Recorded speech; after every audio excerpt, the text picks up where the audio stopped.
They drain your energy, they cloud your judgment, they make your goals feel distant, and your life feel small. You may not realize it, but the people around you are shaping your future more than you think. According to Harvard psychologist Dr. David McClelland, 95% of your success or failure is determined by who you spend the most time with. Let that sink in. So if you've been feeling stuck, overwhelmed, or constantly doubting yourself, maybe it's not you. Maybe it's them. In this video, we're breaking down 6 types of negative people you must ignore if you want to protect your peace, take control of your life, and finally move forward. And more importantly, we'll show you exactly how to deal with them. According to the research by social psychologist Dr. David McClelland of Harvard, the people you habitually associate with determines as much as 95% of your success or failure in life. It's a fact of life that some people hold us back while others propel us forward. Which is why in this video we will be talking about 6 types of negative people we need to ignore, and more importantly, how should we ignore them? Before we begin, don't forget to subscribe to our channel. The truth is, you can't hang out with negative people and expect to have a positive life. More importantly, if you do all the right things, but if you get around people who hold you to a lower standard, then you are more likely to fail. So who are these 6 types of negative people and how do we ignore them? 1. The hopelessly hostile drama queen. We all have friends who are drama queens, who are very charismatic, colorful, and compelling, and sweep us up into their personal melodramas. They need you to help solve some urgent problem, so you do. And then there's another problem, and another, until you realize that for these people, problems are a way of life. They want an audience. They crave attention, using urgent problems to control you. By responding to their demands, your life becomes hijacked by their daily dramas. They may seem weak and helpless, but these people are master manipulators. They follow a specific pattern. They often use flattery by convincing you that you are the only one they could count on to solve their problems. They ambush you by appealing to your sympathy, your ego, your desire to be a good person. But if for some reason you cannot satisfy their demands, or the moment you are not available, they will call you selfish and find someone else. Drama queens violate the primary rule of good relationships, which is a balance of give and take, nourished by mutual listening, empathy, interest, and respect. Drama queens crave admiration and attention, but can't or won't give it back. Psychiatrists say that drama queen behavior is wired into the brain due to a varying combo of genetics, trauma, or other environmental factors. There is nothing much we could do to change them, but we could change our behavior and keep our celebs from being drained by a person who asks a lot without contributing back by following these steps. 1. Set boundaries. Set boundaries around them and do not let them overstep them. For example, if the person treats you as their personal 911 hotline, no matter the hour, lay out a strict schedule of your availability. 2. Avoid asking a drama queen how they're feeling. Drama queens are dramatic by nature and need an audience for this. Asking someone you know is a drama queen how they're doing usually leads to trouble. This can invite a drama queen to vent or complain, so try to minimize interactions that encourage sharing. 3. Don't reward their drama. The drama queen is seeking attention and will likely drag anyone who bites into a spiral of drama. Instead of responding, focus on your own work. If necessary, say something like, "Sorry you're feeling bad, but I've got work to do." 4. Replenish yourself.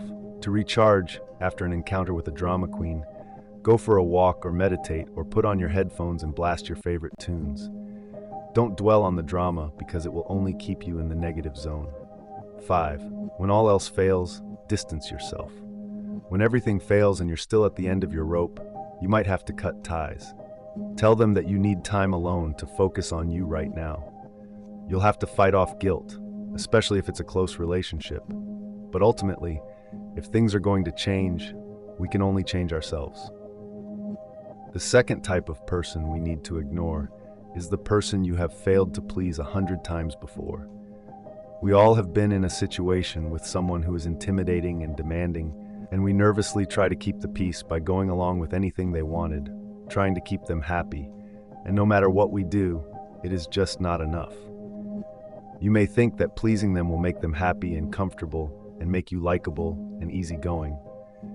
You may think you are the nicest person if you never say a no, but it is an extremely unhealthy pattern of behavior. It will make you feel lost, confused, and pretty unlikable. When you go through life as a pleaser, you aren't living on your own terms. You think you're being nice, agreeable, and drama-free, but keeping your true self beneath the surface doesn't do anyone any favors. It just results in you being surrounded by rude, selfish, and unforgiving people who, instead of appreciating that you've put their needs first, treat you like a doormat. You need to ignore the person you have failed to please 100 times before, because they are simply never going to appreciate or even going to notice your efforts, but will always find an opportunity to criticize you when you cannot fulfill their slightest of demands. You need to stop pleasing that person. You can deal with them by changing your attitude towards them by 1. Dealing with your feelings. Ask yourself, why do you want to please someone? Is it because you want them to be happy, or is it because deep down inside you are afraid and insecure? People might please others because they want to avoid internal bad feelings such as fear of rejection, fear of disappointing others, fear of criticisms, loneliness, and guilt. 2. Assess your priorities. Whenever that person you have been pleasing asks you for anything, you automatically jump in and say yes before thinking if you really want to do that thing. You may feel obligated to say yes because that response becomes the right thing to do, but for all the wrong reasons. Next time a situation arises, consciously stop to think about it before you commit to doing it. Thinking consciously takes work and practice. 3. Speak up for what you want. There's nothing wrong with voicing your opinion, and it doesn't have to mean you're making a demand. Simply reminding people that you're an individual with your own preferences is a big step forward. If you tend to please people by going along with other people want, instead of voicing your likes or dislikes, speak out. 4. Learn how to say no. Learn how to say no. If you tend to always say yes to things even when you don't want to or when situations cause you stress, start saying no. It might take some practice, but let people know when you can't do what they want. There's no need to make excuses or talk your way out of it. A simple no or no thank you will do. The third type of person you need to ignore is the naysayer who always dumps on your dreams. Mahatma Gandhi once said, "First they ignore you, then they laugh at you, then they fight you, then you win." Are there any naysayers in your life? Someone who is perhaps discouraging you from pursuing your goals and dreams? Someone who thinks that you are joking and says it's impossible when you share your grand plans for your future? Someone who sabotages you when you try to cultivate a new habit or quit a bad habit? Someone who is keeping you from achieving your highest potential? If yes, then you need to ignore them, because if you give in and let their negativity convince you of who you are, their madness will wither you away. You will morph into who they say you are, rather than living honestly as yourself. In this way, these people will steal your life from you. You will lose track of where their opinion ends and your reality begins. So here are ways you can deal with a naysayer. 1. Redirect them. Some naysayers offer unsolicited opinions about your activities, which can be incredibly annoying and distracting. In this case, politely point out that you are not looking for their input and suggest they spend their time focused on improving their own situation. 2. Give them credence. Tell them you will take their thoughts under consideration and report back to them on your experience. You could argue with them, but why waste energy you could apply in productive ways? 3. Answer their objections. Naysayers who spout negativity with no basis are the most annoying of all. If they are speaking beyond their own knowledge, they deserve to be challenged. So do your homework. Make a point of showing them facts and not opinions that strongly support your approach. 4. Eliminate them. If these people are constantly bringing you down, by all means stop hanging out with them. Find a new job if you must, or quit going to family gatherings. No one should have to suffer through the misery of other people inflicting negativity for its own sake. The fourth type of person you need to ignore is the manipulator. We all know people who will say and do anything, thoughtlessly, to get others to do what they want them to do. These people routinely prioritize their own feelings and needs over and above everyone else's. They will demand that you bend over to help them, but if, heaven forbid, you need help, they will not be able to stand it. Beware of these manipulators who try to use their negativity to intimidate and manipulate your thoughts. The manipulator deliberately creates an imbalance of power and exploits the victim to serve his or her agenda.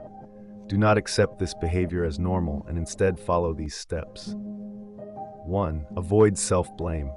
Since the manipulator's agenda is to look for and exploit your weaknesses, it is understandable that you may feel inadequate or even blame yourself for not satisfying the manipulator. In these situations, it's important to remember that you are not the problem. You're simply being manipulated to feel bad about yourself.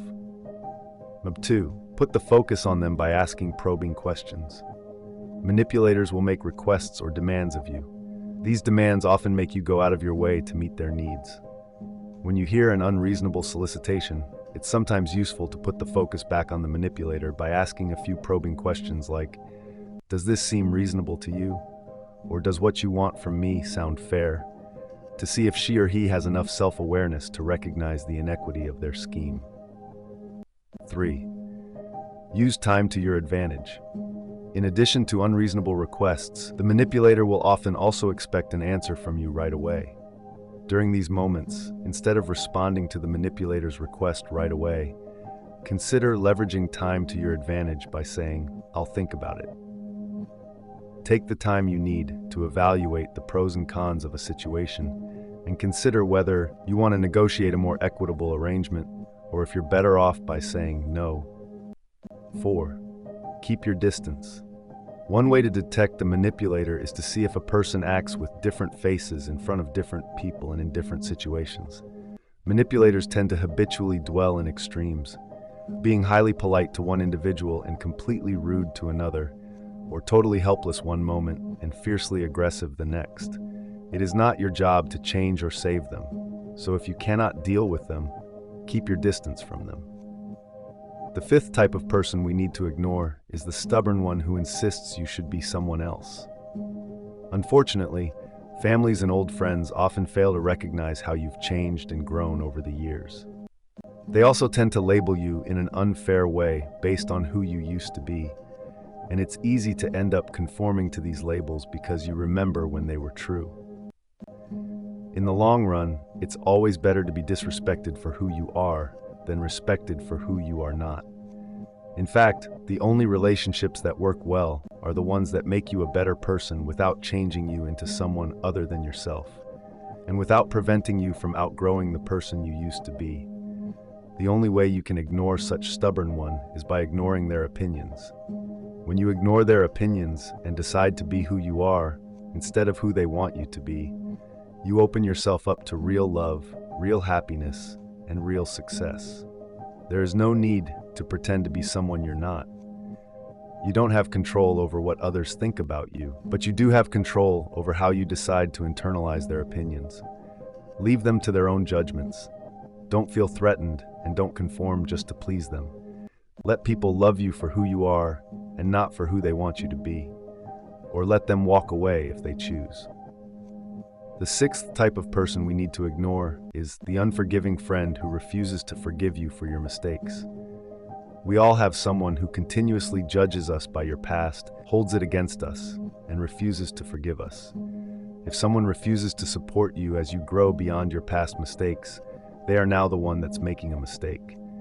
Holding on to the unchangeable past is a waste of energy and serves no purpose in creating a better day today. Mistakes are part A of growing. If someone continuously judges you by your past, holds it against you, and refuses to forgive you, you might have to repair your present and future by leaving them behind and make sure you will.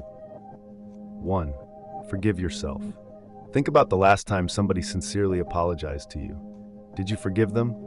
Chances are you did. Now think about last time you hurt someone else. Have you forgiven yourself? Probably not. The reality is, forgiving yourself is much harder than forgiving someone else because you're stuck with that negative little voice in your head all the time. 2. Try self-love. You've probably been pretty hard on yourself, but it's time to move away from the past and start moving towards self-love. You are more than your past mistakes. 3. Learn from your mistakes and improve yourself. An important part of forgiving yourself is understanding where you went wrong with the person you've hurt or offended. Understand what you did wrong, acknowledge it, and work on it so that it never happens again. Ignoring negative people doesn't mean you hate them or that you wish them harm. It just means you care about your own well-being. Because every time you subtract negative from your life, you make room for more positive. Comment below the type of person you want to ignore and how do you want to do that. Also, don't forget to subscribe